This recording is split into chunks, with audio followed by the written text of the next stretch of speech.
এদিকে কারফিউ ভেঙে রাজপথে নামলো ছাত্রলীগ। মাইকে ঘোষণা দিয়ে এইমাত্র যুদ্ধে নামলো ছাত্রলীগের লক্ষ লক্ষ কর্মী।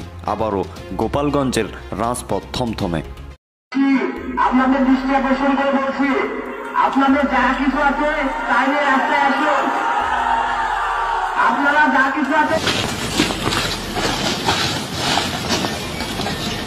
গোপালগঞ্জকে যদি ছাপা ছাপা করা না হয় আগামী 24 ঘন্টা পর, মানে আগামী পরশু শুক্রবার, হাজারো ছাত্র জনতা নিয়ে গোপালগঞ্জকে স্বাধীন করার উদ্দেশ্যে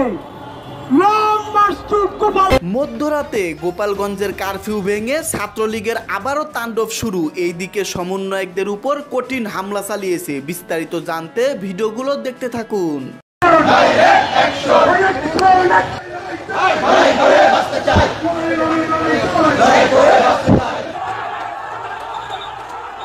এখানে প্রশাসন পুরোপুরি নিরাপত্তা দিতে ব্যর্থ হয়েছে।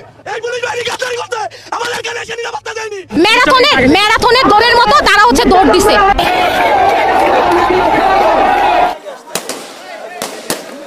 কারফিউ জারি, ইন্টারনেট বন্ধ, ঠিক শেখ হাসিনার পথেই কি হাঁটছে প্রফেসর ইউনূসের সরকার? গোপালগঞ্জ থেকে পালিয়ে বাঁচলো এনসিপি নেতারা। কে জিতলো, কে হারলো? তীর্থস্থানটাই আজকের ভেঙে চুরে মুরমুর হয়ে গিয়েছে, ধ্বংসপ্রাপ্ত নগরীতে পরিণত হয়েছে। এর চাইতে বড় কি আর কামনা করবেন? গোপালগঞ্জে যে মানুষগুলো নিহত হলেন, হত্যাকাণ্ডের শিকার হলেন, তার দায় কার?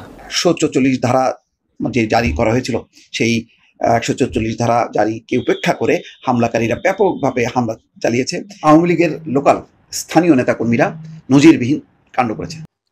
আসসালামু আলাইকুম দর্শক শ্রোতা, শেখ হাসিনা বাংলাদেশে আসবে এই জন্য গোপালগঞ্জে তাকে বারবার আহ্বান করছে এবং তার দিকে অগ্রসর হচ্ছে। আপনারা কিন্তু ইতিমধ্যে ভিডিওর অংশ বেশি দিকে বুঝে গেছেন আমি কোন বিষয় নিয়ে আজকে আলোচনা করব। বিস্তারিত ভিডিওতে যাওয়ার আগে একটা রিকোয়েস্ট করব, যারা 1 থেকে 2 মিনিটের ভিতরে লাইভ নিউজ দেখতে পছন্দ করেন, চ্যানেলটি সাবস্ক্রাইব করে আমাদের সাথেই থাকবেন এবং এই ভিডিওটি শেয়ার করে দিবেন।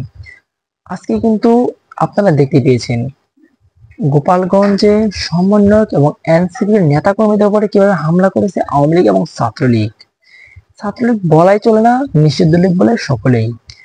এটা কিন্তু আওয়ামী লীগ এমন ভাব দেখাচ্ছে শেখ হাসিনাকে তারা বাংলাদেশে আনবে, এমন আভাস কিন্তু তারা তৈরি করছে বারবার। অপরদিকে শেখ হাসিনা বলেছে, যদি আমাকে জেলে যেতে হয় তাও আমি বাংলাদেশে কামব্যাক করব, আগের মতন বাংলাদেশে আসবো এবং সকলের সাথে মিশে থাকবো। দর্শক বন্ধুরা, যদি শেখ হাসিনা বাংলাদেশে আসে তাহলে বাংলাদেশের মানুষটাকে কিভাবে গ্রহণ করবে, কতটা সস্তরবোধ করবে বাংলাদেশের মানুষ, অবশ্যই এই বিষয়টি কমেন্ট করে বলে যাবেন। আজকের মতন এই পর্যন্তই, দেখা হচ্ছে পরবর্তী কোনো ভিডিও নিয়ে।